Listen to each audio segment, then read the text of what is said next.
The general laughed at her call sign. 15 minutes later, she broke a combat flight record that hadn't been touched in 20 years. Before we begin, let us know in the comments, where in the world are you watching from? And if this kind of story speaks to you, don't forget to subscribe. They called her Echo 5, not because it meant anything, not because she earned it, but because on her first day at flight school, the simulator system glitched. When the computer froze mid-sequence, the screen flashed an error code, Echo 5 signal lost. It was supposed to be cleared. It never was. And just like that, the name stuck. Echo 5 sounds like a broken walkie-talkie. Echo 5 to base. We lost her again. Echo 5, 5th time's the charm? Cadets joked. Instructors smirked, and she stayed silent. She never corrected them, never protested, never explained, because she knew something they didn't. Nicknames don't define pilots. Ours do. So, she logged every extra sim, every midnight training, every engine check until her fingers bled through gloves. By her 3rd month, she had topped every written test. By her 5th, she'd outmaneuvered half her squad in aerial drills. She once pulled a 7.2 G spiral in the VR dome without blacking out. Only 3 pilots had ever done that at her base. All of them men, all of them legends. Still, the jokes never stopped. Must be a glitch again. Echo 5's back online. She survives simulations better than she does conversations. But they weren't the ones who heard her nightly mantra whispered under her breath during flight prep. For my country. For those who never came back. That wasn't just a line. It was a vow. And a memory. On the inside of her helmet visor, taped so small no one could see, was a folded American flag sticker. The same flag from the honor case in her mother's living room. The flag handed to her family in silence. After Captain James Monroe, her father, never returned from his final mission in Kandahar 2004. He was more than KIA. He was forgotten. No medals, no speeches, just a folded triangle and 21 guns echoing in cold air. And now she was here, Echo 5, trying to make the name mean something. Her final evaluation came faster than expected. Falcon Ridge Air Base, the most demanding runway on the coast. Crosswinds, dry tarmac, a control tower that didn't tolerate error and overseeing the drill. General Rourke. Legend, warrior, steel-eyed tactician, decorated across 3 wars, spoke like gravel and moved like he'd fought hand-to-hand with God. When he read her call sign on the flight sheet, he didn't whisper. Echo 5? Scoff. What is this, kindergarten? We send paper dolls into the sky now? Laughter followed. The officers watching didn't hide their amusement. She didn't flinch. She saluted. Walked straight to her jet. Didn't blink. Didn't smile. Only paused. Long enough to kiss her index and middle finger and tap the helmet sticker twice. One for her father. One for the country he died for. The simulation was simple on paper. A 2-minute recon route. 2 high-speed passes, 1 vertical spiral and a final loop before landing. What no one knew was, she'd been rehearsing this exact path every Sunday for the last 6 months. And today, she was going to do it faster than anyone else. Not for glory, not for applause, for memory. The runway lights flickered green. The jet roared alive like it recognized her hands. She pushed the throttle and felt. Her ribs shake. First maneuver, smooth. Second, 3.2 seconds ahead of base average. By the spiral? The observers had stopped smirking. And then, the loop, a perfect textbook half-moon dive into a controlled ascent. When the landing gear touched tarmac, the timer on the control tower blinked twice. She had broken the 20-year base record, shattered it by 4.7 seconds. Silence. No one spoke. Then Rourke stood slowly, crossed his arms, looked at her jet as if it had insulted him personally. And then, something strange happened. He smirked. She's not Echo 5 anymore, he muttered. She's Echo 1. But the true victory came hours later, in her locker, folded between her gloves, a patch, an American flag, old, embroidered, hand-stitched, and, with it, a note. This country still produces warriors. You just reminded us. That night she didn't sleep. Not because of nerves, those were long gone, but because of the weight in her locker. The patch. It sat folded on her bunk, worn edges, threads frayed from years of silence. No name tag, no rank, just a flag, stitched. By hand, dyed by time. And the note. This country still produces warriors. You just reminded us. She ran her thumb across the words again, whispering them aloud like scripture. This wasn't praise. It was something rarer. Recognition. She tucked the patch inside her flight jacket, right over her heart, and stepped into the morning before the sun did. Falcon Ridge Air Base had changed overnight. The same officers who had snickered now stood a little straighter when she passed. The tech crew didn't crack jokes. And when she entered the hangar, someone had quietly polished the canopy of her jet. No one admitted to it. Respect comes quiet in the military, unspoken, uncelebrated, but unmistakable. Still, not everyone was pleased. Taran Adam Voss, a legacy pilot, with a last name carved into 4 plaques on base, leaned on the briefing table with folded arms. She broke a record on a simulator, he scoffed. Doesn't mean she's ready for real sky. Someone mumbled something about General Rourke's note. Voss snorted. He respects what wins battles, not pretty loops. Let's see her fly, when it's not a drill. Word spread that a joint live-fire sim was coming up, a test for active deployment rotation. Only 4 pilots would be selected, 2 Navy, 2 Air Force, and Echo's name was already penciled in. Voss saw it. She's not a warrior, he said. She's a tribute act with a sticker on her helmet. But Rourke had seen enough. In the operations briefing later that day, the general stood at the head of the table. This base doesn't run on politics, he said, his voice like steel grinding against gravel. It runs on performance. Scanned the room. You want respect? Earn it in the sky. He turned to Echo. You're flying with me. Silence. Even Voss didn't speak.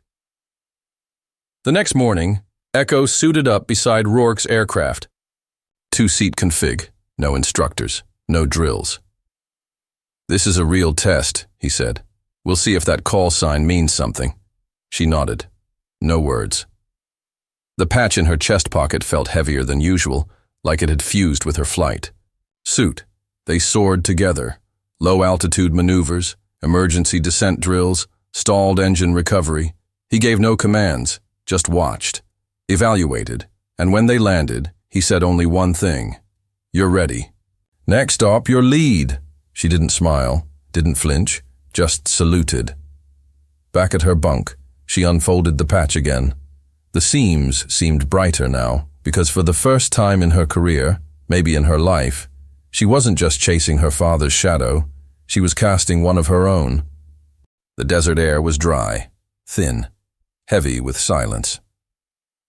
3 jets stood gleaming on the tarmac, painted with fresh insignias and prepped for Exercise Phantom Ridge, a high-speed, low-visibility, GPS-jammed flight simulation known for pushing even.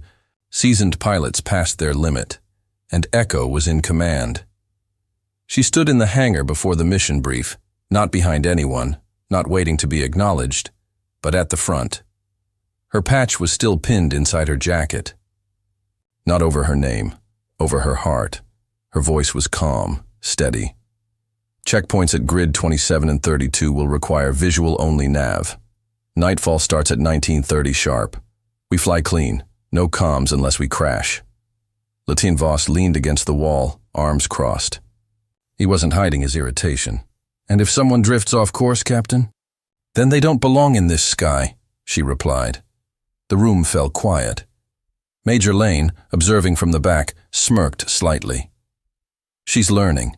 At 1931, The jets took off. Echo in the lead. Voss flanking to the right. Lieutenant Carawells bringing up the rear. They cut through canyon winds like scalpels. At grid 27, the turbulence began. It was familiar. Too familiar. Echo's hands tightened on the throttle. Her eyes scanned the ridgeline below. This is where my father vanished. She blinked hard. Focused. Checkpoint reached. No mistakes.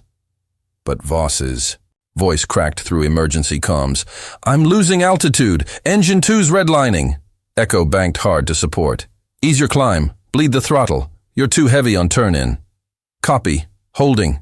He recovered, but barely, and when the three jets regrouped for the final run, something unexpected happened.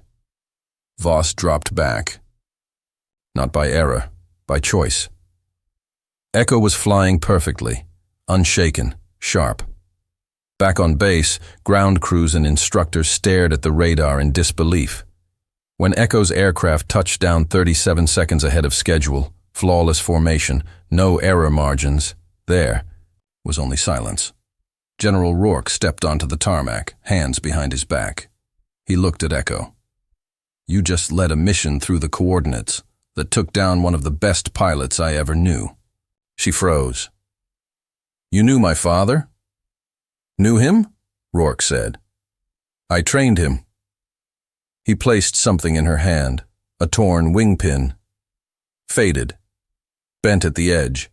Inscribed with initials. J.M. Recovered from the Kandahar wreckage. I never had anyone to give it to. Her voice shook. "Why now?" Rourke met her eyes. "Because now, someone's earned the sky he left behind." The wingpin was heavier than it looked. Back in her quarters, Echo laid it gently beside her father's folded flag. The initials, J.M., stared up at her like an unfinished sentence. For years, she had tried to write her own story, separate from his. But maybe the truth was simpler. They weren't separate stories. They were chapters of the same book.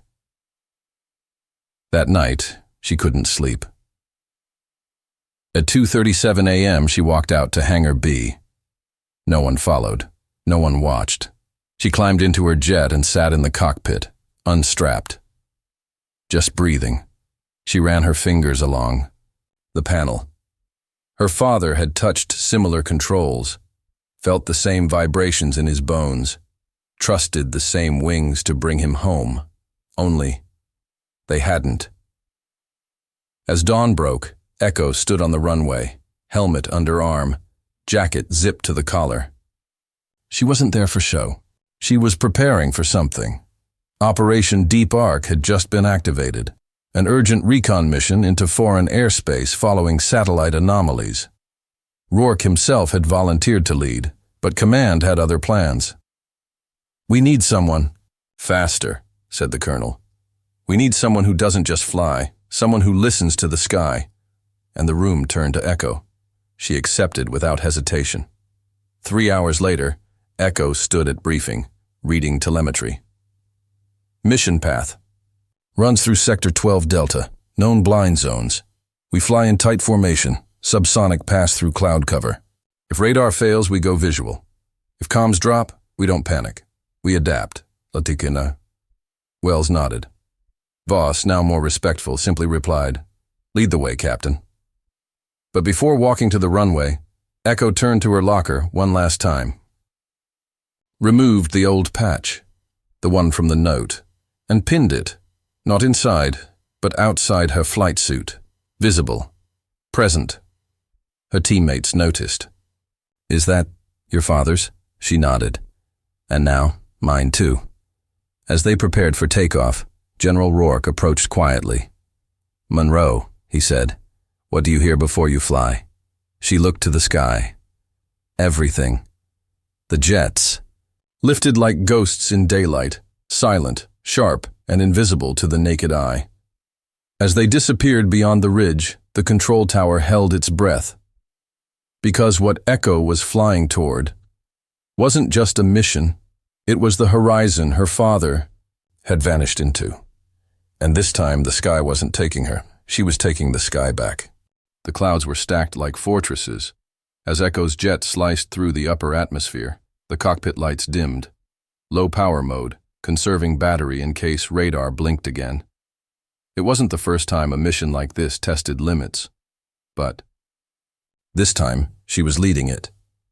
Behind her, Wells and Voss maintained formation. Below them, Sector 12 Delta stretched out like a graveyard, silent, signal dead, uncharted since 2004.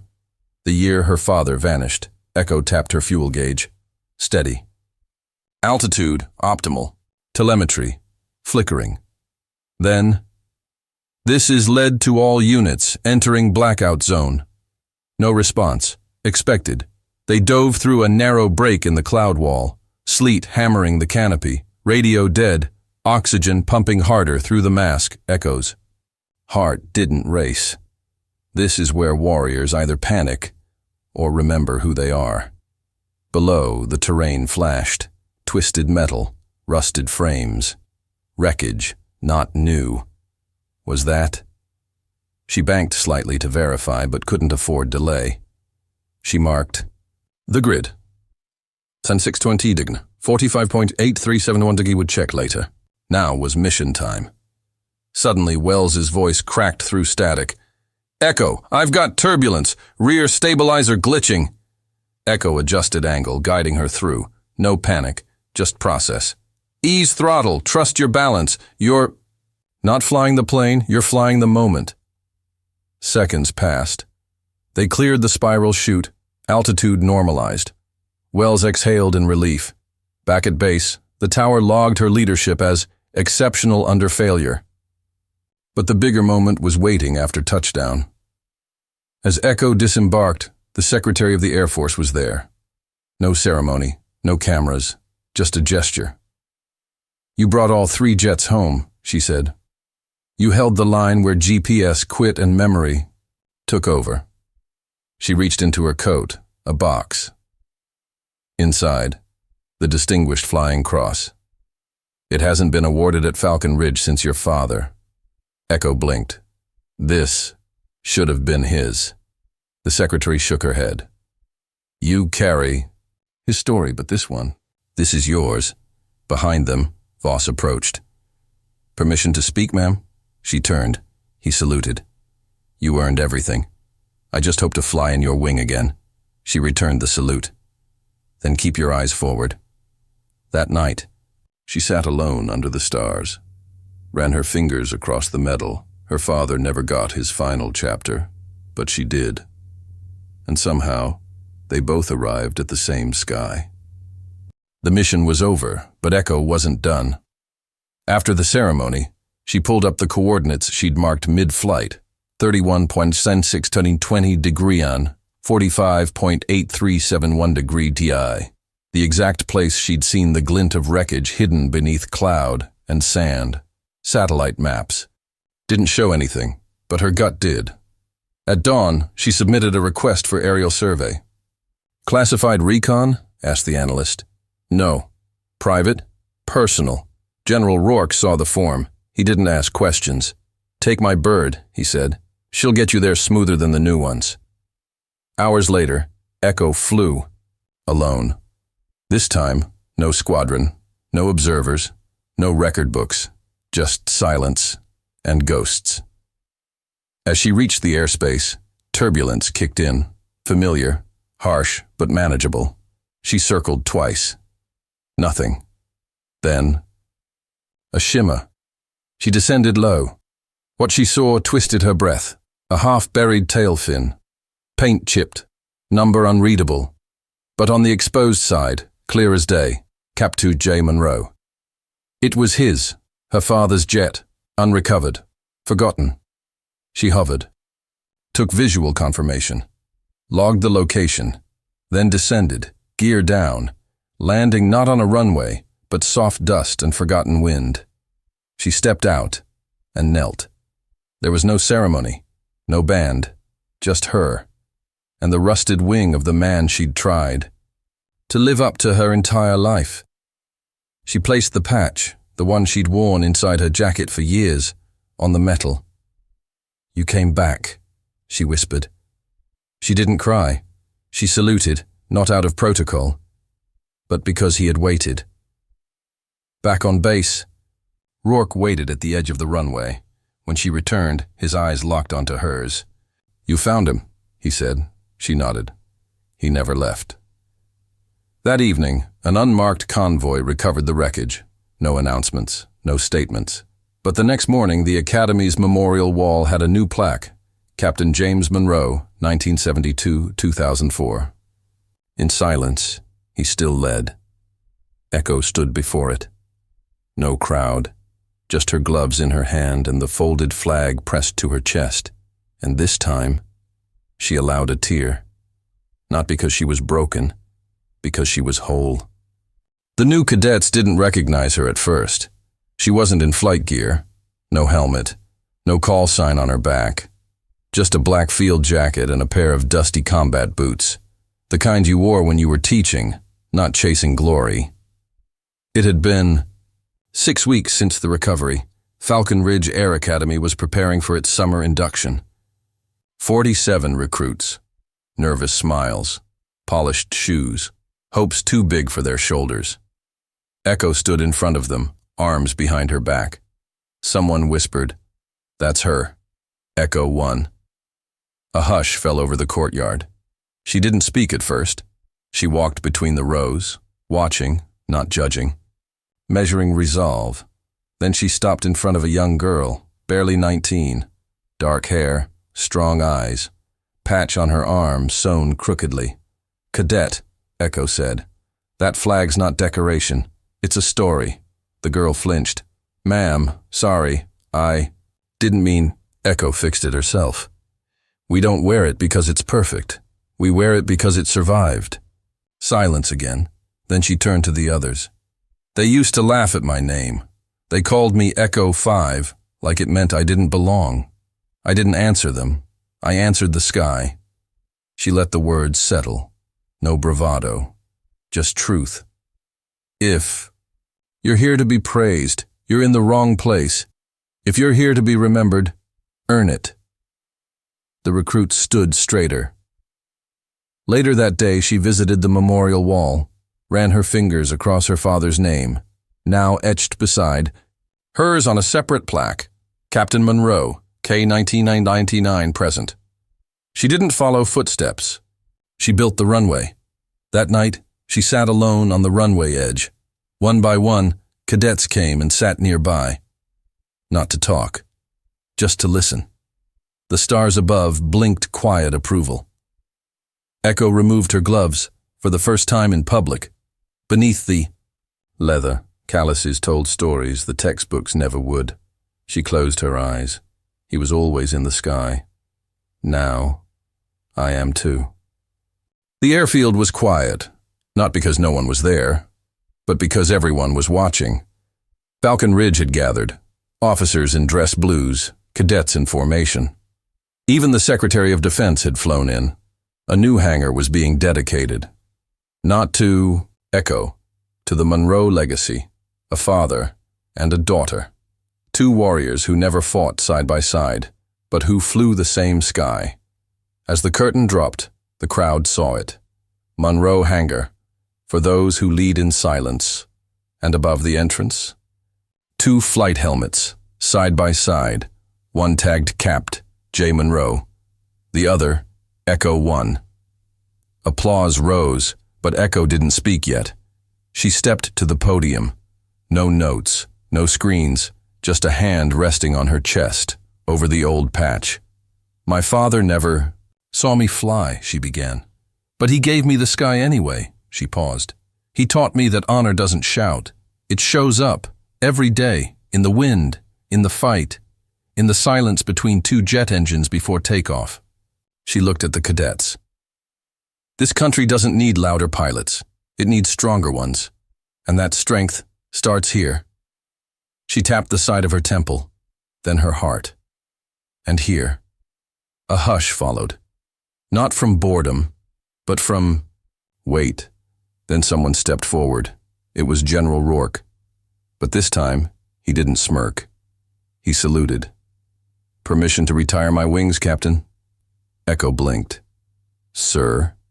He smiled. They belong to someone who flies further now. He handed her a case, inside, a medal. One no one had seen awarded in decades. The Eagle's Valor, for leadership beyond combat. She looked at it, and slowly shook her head. This belongs to all of us. Every voice that was silenced, every name that became a call sign, every father who flew so we could soar, she held it high, and every cadet saluted. That night, from the tower lights to the darkest hangars, one message echoed through the base. Echo 1 didn't just earn her place. She built a new flight path for all who would follow, and when she looked up at the sky, it no longer held mystery. It felt like home. Thank you for watching. If this story moved you, inspired you, or simply made you pause for a moment, we're grateful you were here. Your presence keeps these voices alive. See you in the next one.